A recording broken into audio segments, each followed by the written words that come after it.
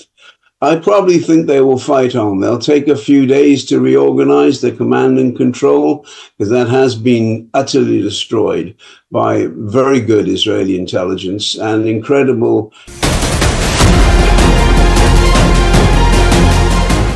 Haifa में attack के बाद अब सवाल इजराइल के पूरे डिफेंस सिस्टम पर उठ रहा है, जो पहले ईरान के 1 अक्टूबर वाले मिसाइल अटैक के बाद अपना रुतबा खो चुका है। सवाल है कि क्या नेतन्याहू का पूरा एयर डिफेंस सिस्टम इस वक्त सो रहा था जब हिजबुल्लाह ने हाइफा पर ड्रोन लॉन्च किए और इजरायली सेना के बहुत ही खास ठिकाने को टारगेट बनाया। लेबनान से लॉन्च किए गए ड्रोन को काउंटर करने की जिम्मेदारी आयरन डोम पर थी। आयरन डोम की रेंज 70 किलोमीटर से ज्यादा है और हाइफा की लेबनान बॉर्डर से दूरी है 27 किलोमीटर। यानी आयरन डोम का रडार दक्षिण लेबनान के अंदर गहराई तक किसी भी ड्रोन और मिसाइल को ट्रैक कर सकता है। लेकिन 13 अक्टूबर को आयरन डोम फेल हो गया। वो हिजबुल्लाह के ड्रोन को ट्रैक नहीं कर पाया और हिजबुल्लाह के ड्रोन ने इजराइल के मिलिट्री ठिकानों पर ऐसा बारूद बरसाया कि सदमा तेल अवीव तक लगा है। כל הנפגעים פונו לבתי החולים. אנחנו עכשיו עסוקים בליצור קשר עם משפחותיהם. כל החיילים בבסיס הונחו להתקשר הביתה ולעדכן את משפחותיהם שהם בסדר. हिजबुल्लाह ने जिस जगह पर ड्रोन अटैक किया वो बिन्यामिना मिलिट्री कैंप है। बिन्यामिना मिलिट्री कैंप लेबनान की सीमा से 65 किलोमीटर दूर है। यानी हिजबुल्लाह ने 65 किलोमीटर से भी ज्यादा दूरी से एक ड्रोन अटैक किया जो सफलतापूर्वक जाकर अपने निशाने पर लग गया। उस दौरान उत्तरी हाइफा में तैनात आयरन डोम भी उसका पता नहीं लगा पाया। तभी तो इजरायल की एयर सीमा में बिना किसी रोक टोक के ये ड्रोन बिन्यामिना मिलिट्री कैंप पहुंचता है और वहां बड़ा धमाका कर देता है।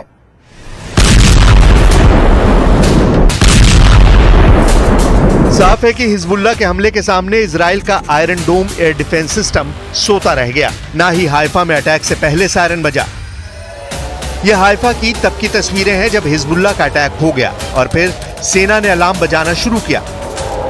अब सवाल है कि इजराइल ने हाइफा पर हिजबुल्लाह के हमले के बाद क्या किया। गजा के देर अल बलहा में क्या हुआ, ये उसकी तस्वीरें हैं।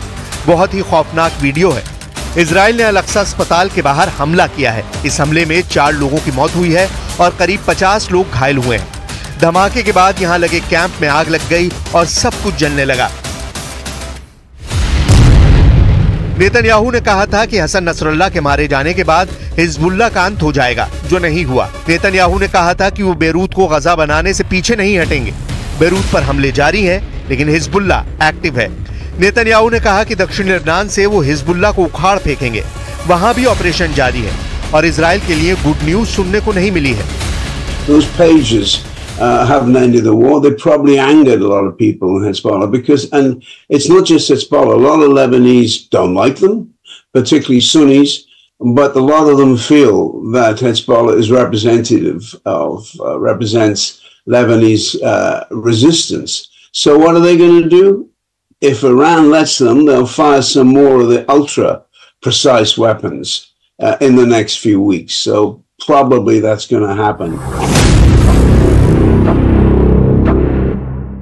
हिजबुल्लाह और इजराइल की लड़ाई सिर्फ बॉर्डर पर नहीं हो रही, ये कई फ्रंट पर हो रही है। और नेतन्याहू के लिए बड़ी फिक्र की बात यह है कि अब ये फ्रंट इजराइल के अंदर खुल चुका है। इसमें कोई शक नहीं कि इजराइल अब बेरूत पर बमबारी का नया रिकॉर्ड बना रहा है।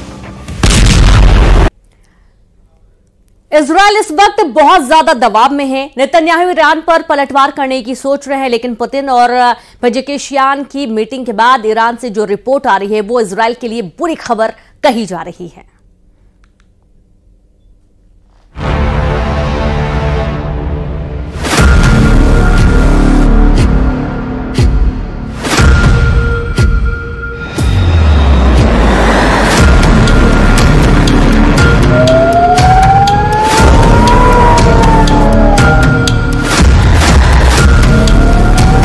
इंसानों की यहां कोई भी साथ नहीं है।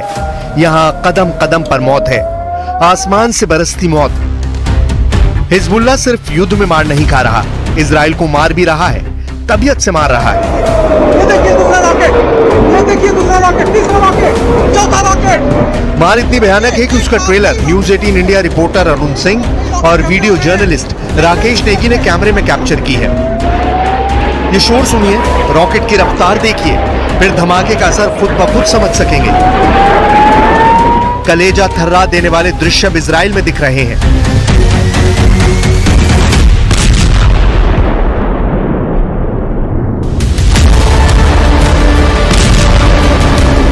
हिजबुल्लाह के हमले को नई धार मिली है। ईरान भी अब खुलकर इजराइल को दहलाने जा रहा है।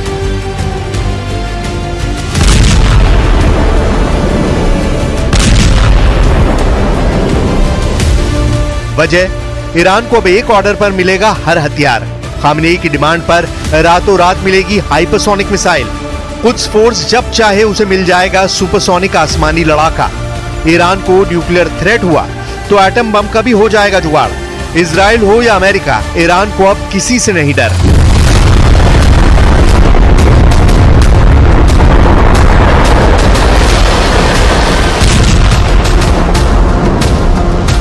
ईरान कभी भी इजराइल से नहीं डरा। ईरान ने हर बार इजराइल के हमले का जवाब दिया। ईरान ने बम के बदले मिसाइल से दहलाया, लेकिन अमेरिका के वॉर जोन में आने के बाद से ईरान की जमीन खिसक गई थी। ईरान को सुपर पावर के जंगी बेड़े डरा रहे थे। ईरान को न्यूक्लियर बमों से लोडेड फाइटर जेट से बचने का कोई रास्ता ही नहीं मिल रहा था।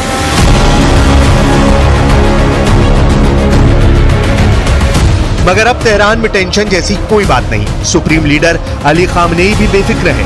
वजह है मॉस्को से हुआ एक ऐलान। ईरान को रूस से क्या क्या गारंटी मिली है, डिटेल व्हाइट हाउस तक पहुंच गई है, जिसके चलते करीब एक हफ्ते से नेतन्याहू से बातचीत नहीं कर रहे प्रेसिडेंट जो बाइडेन ने फटाफट मीटिंग फाइनल कर ली है। यानी 2 हॉटलाइन एक्टिव है 24/7।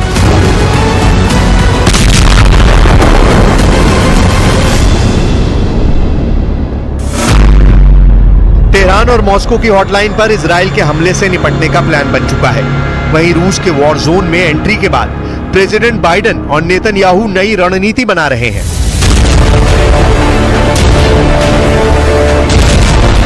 लीडर्स की वॉर प्लानिंग से अलग युद्ध के मैदान में खून खराबे की लिमिट क्रॉस होती जा रही है। हिजबुल्लाह के रॉकेट धमाके हाइफा में हाहाकार मचा रहे हैं।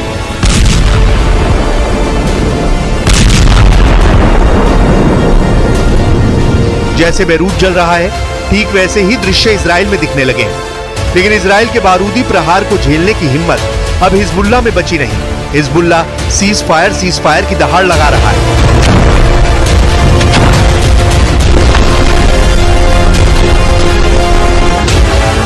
मगर इजराइल का मकसद साफ है। हिजबुल्लाह, हमास, हूती के साथ इन सब के अघोषित आका ईरान की तबाही। אנחנו משנים את המציאות מקצה אל קצה. וכל העולם משתאה מהמכות שאתם מנחיתים על אויבינו, ואני מצדיע לכם ואומר לכם, אתם דור הניצחון. יחד נילחם ויחד ננצח בעזרת השם. जबकि युद्ध में इजराइल को भी भारी कीमत चुकानी पड़ रही है। हिजबुल्लाह लड़ाके इजराइल को घर में घुसकर दहलाने लगे हैं। यह हाइफा सिटी का हाल है। हिजबुल्लाह आर्मी ने हाइफा में रॉकेट धमाके की झड़ी लगा रखी है।